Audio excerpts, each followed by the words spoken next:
चांगलं आणि वाईट ह्या दोन्ही गोष्टी जगात आणि समाजात असणारच आहे.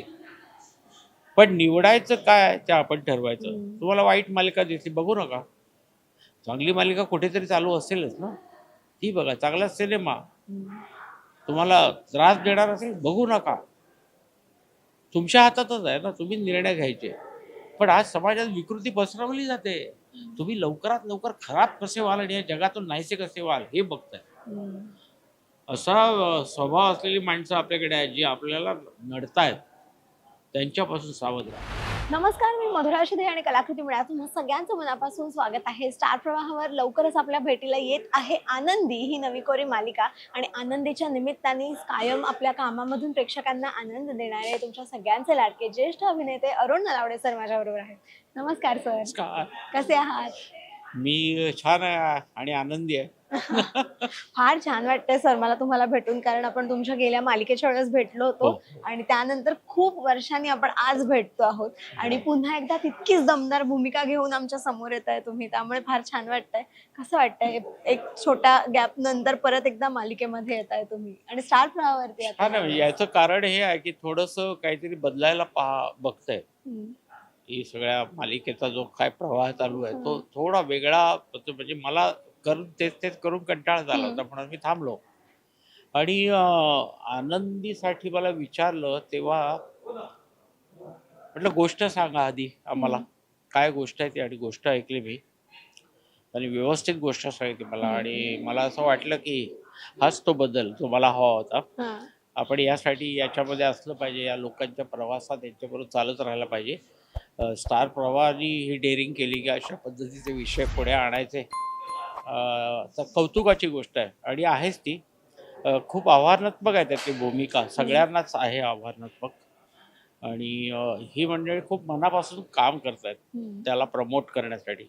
आणि असं म्हणतात की आनंदी आमच्यासाठी स्वप्न आहे, म्हणजे पुढे आम्हाला बघायचं हे यशस्वी झालं पाहिजे आणि याच्यात तुमचा सहकार्य सगळ्यांचा मिळालं पाहिजे. आम्ही सगळ्यांनी असंच ठरवलं की एक लक्षात ठेवा, सिरियलमध्ये भरपूर ग्रुपिझम होतात, तर हे इथे करायचे नाहीयेत. हे आपण एक कुटुंब समूह म्हणून काम करूया मस्तपैकी आणि हे यशस्वी करण्यासाठी आपण ह्यांना मदत करूया.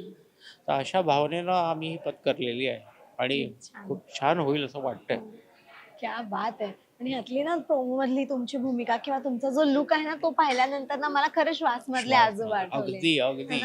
म्हणजे मला वाटलं तुम्हाला हे अनेकांनी सांगितलं सुद्धा असेल किंवा माहित नाही, पण कोण बोलले नाही, पण तू बोलली सुद्धा. नाही छान. अगदी मला तेच आठवलं पाहिल्यानंतर. आणि किती म्हणजे किती योगायोग आहे की त्यात सुद्धा नातू होता, तो अंध होता आणि आता यामध्ये नात आहे, ती सुद्धा अंध आहे. किती वर्ष झाली आता श्वासला? आणि 20 वर्षाच्या पुढे झाली. 20 वर्षानंतर पुन्हा एकदा त्याच प्रकारची एक भूमिका मिळणं हा किती छान योगायोग आहे. फारच. आणि या निमित्ताने अंध व्यक्तीला भेटणं, अंधशाळांना भेट देणं, अंधांना सिनेमा दाखवणं, आमचा सिनेमा दाखवणं, बाहेरचा सिनेमा दाखवणं आणि त्यांच्याशी गप्पा, हे सगळं केलेलं आहे त्यावेळेला. त्यामुळे या निमित्ताने आत्ताही मला तसंच करायला मिळते. पण ती सगळं रिफ्लेक्श येत आहेत मला. अरे हां, अरे असा प्रॉब्लेम असतो, हे असं असतं. आणि छान करते ही मुलगी. आणि तिच्या बरोबरच्या पण त्या 2 मुली आहेत त्या. ही नवीन पोर आहे. मला नवीन लोकांबरोबर काम करायला जाम आवडतं. होताच पुढचा प्रश्न. विचार काय नाही. नाही तुम्ही सांगा. मला हेच विचारायचं होतं की तरुण पिढी बरोबर तुम्ही काम करता आहात, तर त्यावेळेस खऱ्या अर्थाने असं वाटतं का की आता आपण सिनियर झालोय? मला ना एनर्जी मिळते या मुलांकडून.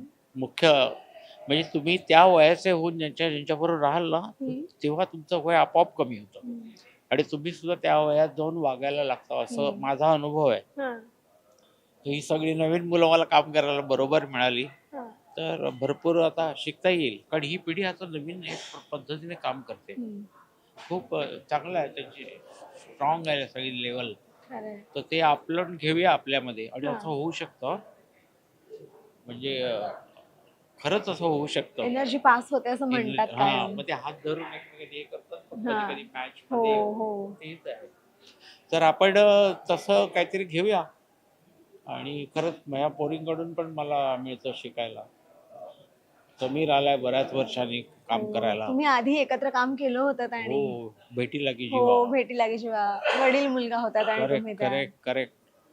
आताही तुम्ही वडीलच आहात पण आता तो जावई होणार आहे. हो. आणि खूप महिने काम करत होतं स्टार प्रवाहवाले. खूप म्हणजे खूप म्हणजे बारीक बारीक गोष्टींवर काय काय विचार करायचे, चर्चा करायचे. तेही खूप चांगलं आहे, सकारात्मक आहे. नाहीतर नॉर्मली सिरियल सुरू होतात आणि संपतात कधी ते पण कळत नाही. पण ही म्हणजे त्याच्याकडे लक्ष देत आहे, फार चांगलं. आज बघ ना, ही कल्पना त्यांनी मांडली, हे काय भयंकर आहे म्हणजे. म्हणजे मी असं प्रमोशन माझ्या आयुष्यात तर नाही बघितलंय. नुसतेच आपले इंटरव्ह्यू होतात, मग आपण निघून जातो, ठीक आहे. असं केलं तर लोकांच्या लक्षात येईल ना. शेवटी आत्ताचा काळच असा आहे की तुम्ही जेवढी प्रसिद्धी कराल तेवढी लोक तुमच्याकडे येत. अगदी अगदी आनंदीच्या निमित्ताने एक दमदार भूमिका पुन्हा एकदा आमच्या भेटीला येत आहे आणि मला वाटतं याआधी सुद्धा तुम्ही अनेक वेगवेगळ्या दमदार भूमिका केल्यात आणि त्यातली माझी सगळ्यात आवडती होती ती म्हणजे आबा चौधरी. कारण अत्यंत गाजलेली मालिका, त्यातली अत्यंत गाजलेली तुमची भूमिका.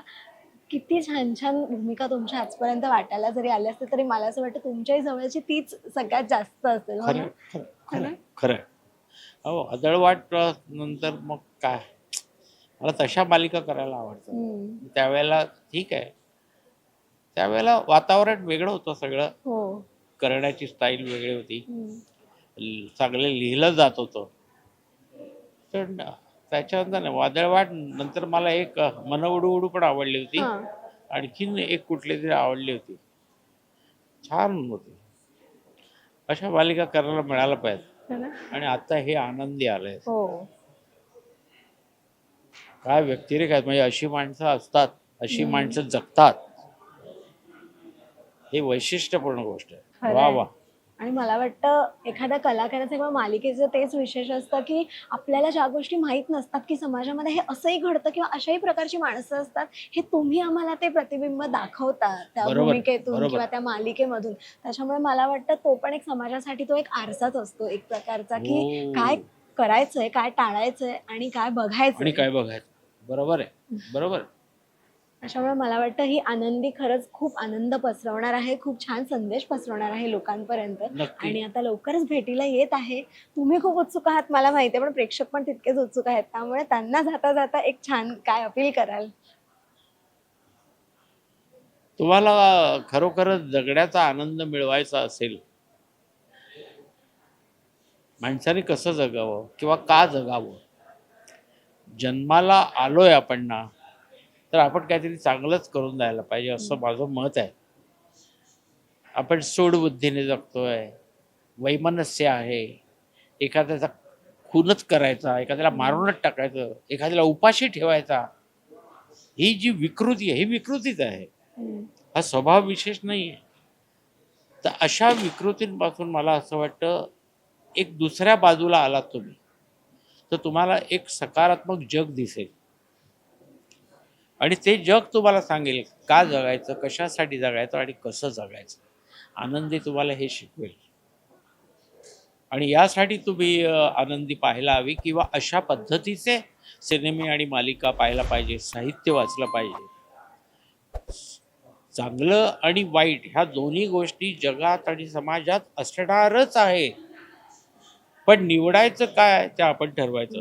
तुम्हाला वाईट मालिका दिसली बघू नका, चांगली मालिका कुठेतरी चालू असेलच ना, ती बघा. चांगला सिनेमा तुम्हाला त्रास देणार असेल बघू नका, तुमच्या हातातच आहे ना, तुम्ही निर्णय घ्यायचे.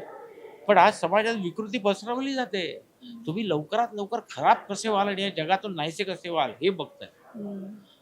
असा स्वभाव असलेली माणसं आपल्याकडे आहेत जी आपल्याला नडतायत, त्यांच्यापासून सावध राहा. आनंदी तुम्हाला ते शिकवेल. क्या बात आहे. फार छान वाटलं सर मला तुमच्याशी गप्पा मारून. आणि खरं तर सर मगाचपासून खूप इंटरव्ह्यूज देतात आणि तरी सुद्धा ते वेळात वेळ काढून गप्पा मारल्या त्यांनी, त्यामुळे फार छान वाटलं मला. आणि मालिकेबद्दल बोलण्यासाठी मी खास सेटवरती पुन्हा येईनच, कारण मला वाटतं आता अजून सुरुवात आहे.